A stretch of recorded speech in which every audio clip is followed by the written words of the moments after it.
Good evening. I'd like to call the Board of Public Works meeting to order on this March 3rd. We'll start with roll call. Clerk, if you could take the roll. Alderman Nichols. Here. Alderman Eisenach. Here. Alderman Sevenik. Here. Alderman Perkins. Here. Alderman Lewis. Here. Alderman Marshall. Here. Alderman Grotti. Here. Alderman Rapella. Here. All are present. Thank you for that. Moving forward, item C is a public comments on any matter listed on the agenda. Does anyone from the gallery wish to speak on this? Seeing no one running towards the mic, we'll move forward to the minutes to approve. Is there a motion? Alderman Rapella. Thank you very much, Alderman Seven. I'll make a motion to approve the Board of Public Works minutes for February 17th, 2025. Second was made by Alderman Grotti. Any corrections or changes? I always look at Becky. Seeing none then, all those in favor say aye. Aye. Opposed? Those are approved. Moving on, we have discussion and action items. The first one is the Common Council 2/17/25 communication with the Menasha Market Bloom. This was moved from the Common Council to the Board of Public Works as a regular and standard practice. There was a communication. Is there any discussion before we move forward on this? Alderman Nichols. Just jotting down my notes quick. That's right. Finishing up here. All right. This was moved to the Board of Public Works for several reasons. The first of which, when reading from our Code of Ordinances, it specifically states that the Board of Public Works shall have jurisdiction over all public buildings and grounds. And that includes, to me, the living room, the walkway, the connector is a public space.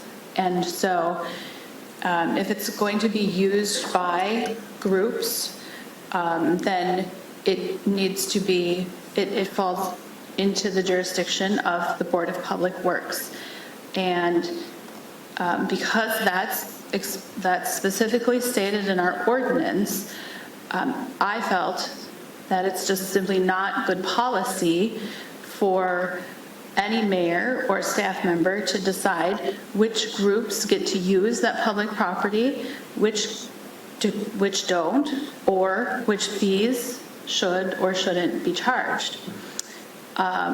It seems to me, after much review of both the special events policy and the application, that the Menasha Market fits into one of those events that is a special event in our city.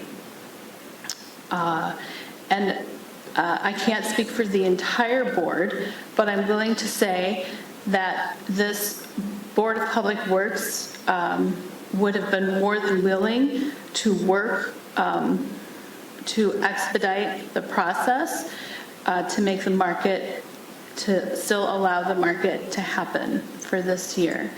And so I don't know if this needs to actually be dedicated park space. That seems like a little bit much to me, but I'm not here to make that decision. But I do think that a special events application is necessary for this type of event to occur. Everything was reviewed by all the departments that would review all the other applications. It requires insurance, just like all the other events that go through the process.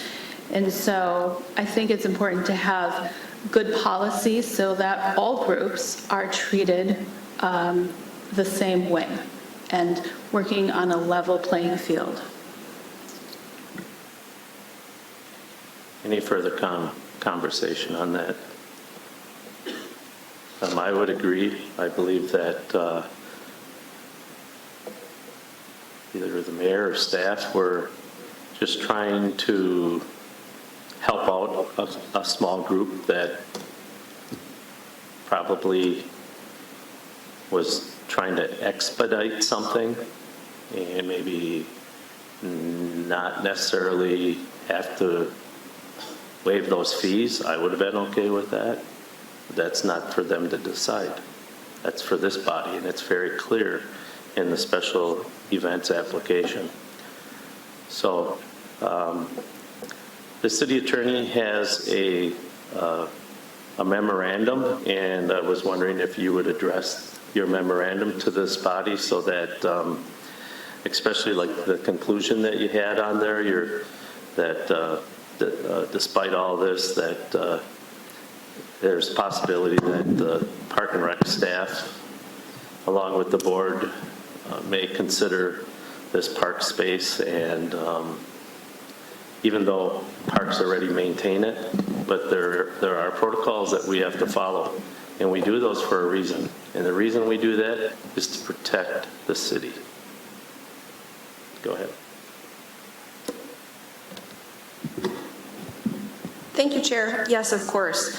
I drafted an update to the communication from the last council meeting to provide this body, along with the community, an update in terms of what staff had done internally to move toward a resolution for the Bloom Group.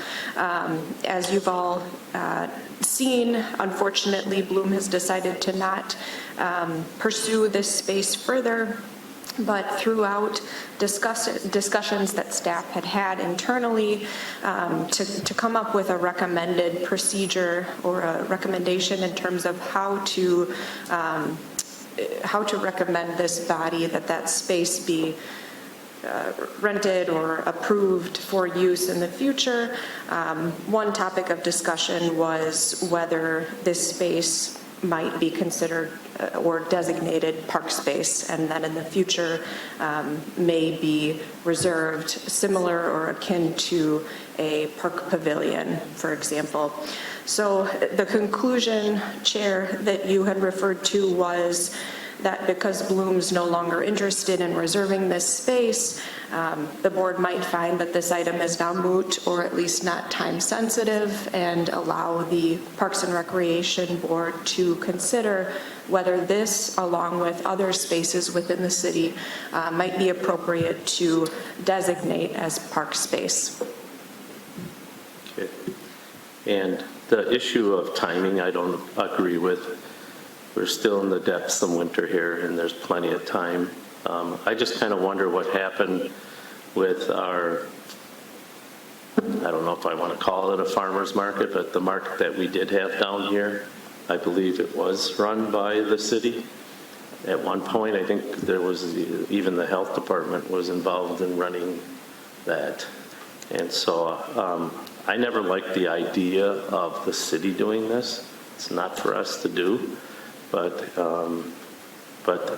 Bloom was the perfect group to do this. And unfortunately, I don't think Bloom is as strong as it should or could be. Like years ago, we had the Menasha Action Council, which actually had a staff of 2 people, like future Nina. And I still think, one of my goals, had I been elected mayor, was to create a new Menasha Action Council. Not necessarily that name, it could be, but an organization that is built upon not just a handful of people that are trying their very best to create business down here, but also a private-public partnership that we could have. At one point, we had, again, the Bergstroms, we had the McClones, we had Bonta Corporation, we had the Menasha Library, we had the First National Bank, we had a number of these groups, and Menasha Utilities, that all kicked in a certain amount of money that created this ability to have something like a Bloom for our downtown business. And I think their intentions were very good. I don't know if they really wanted to do this. I could be wrong by saying that. but I tried to attend last year, and there were like 1 or 2 vendors. So maybe we need to do a better job up here of helping them out. And I think that's where we need to go. We also need to help and educate these groups. What are the proper procedures when you want to have an event down here? Because like I said before, the council is here to protect this community too. And, you know, staff did all the right things as far as making sure the insurance was in place and that, but you also have to follow protocol. And if you make exceptions somewhere down the line, someone's going to come back and say, but you did it for this group, and that's why you can't do those things. So unless anyone else has something further, I think we should move on from this, but I still think that a bloom in downtown Menasha is a great thing, and hopefully it can grow and be more like the Menasha Action Council in the future, but you need to have both public and private partnerships for that to work. Okay, we'll move on then to item 2, and this is for a change order, and I will entertain a motion. Alderman Rapella. Thank you very much, Alderman Sevenick. I'll make a motion for the change order for Cardinal Construction, contract unit number 2024-10. This is in regards to the Jefferson Park shelter. We're adding an additional $16,780.52. This is change order number 2. Second by Alderman Grotti. Is this the Randy Rapella Park shelter that you're going to donate hundreds of thousands of dollars towards? Not if I have to donate that much. I was going to do it if I had to donate like 5,000, get my name up there for 50 years. All righty. Well, thank you. Anything further for this? Yeah. No, that's fine. Okay. Then we'll take a roll call.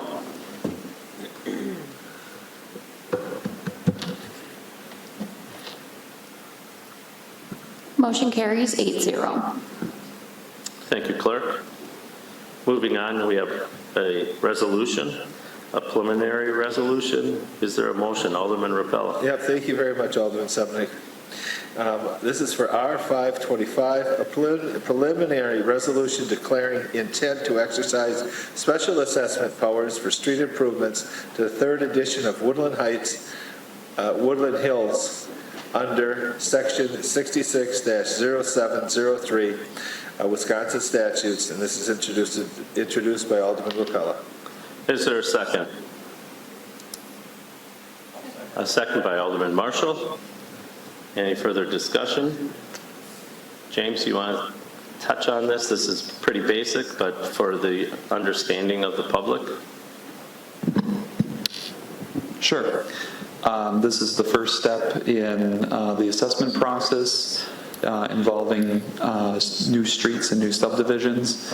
So what you have before you is the preliminary resolution, and what will follow after this is notices that get sent to the owners of the affected properties, and then we will have a public hearing following this, and there's a couple of other steps that will be a part of this process. So if there's any concerns regarding that, the public will, and the parties involved will be able to comment on this. So our intent is to follow up in the next Board of Public Works meeting with, upon council approval, to follow up with the next Board of Public Works with the next steps. All right. Thank you, Director. Anything further? Seeing none, we'll take a roll call.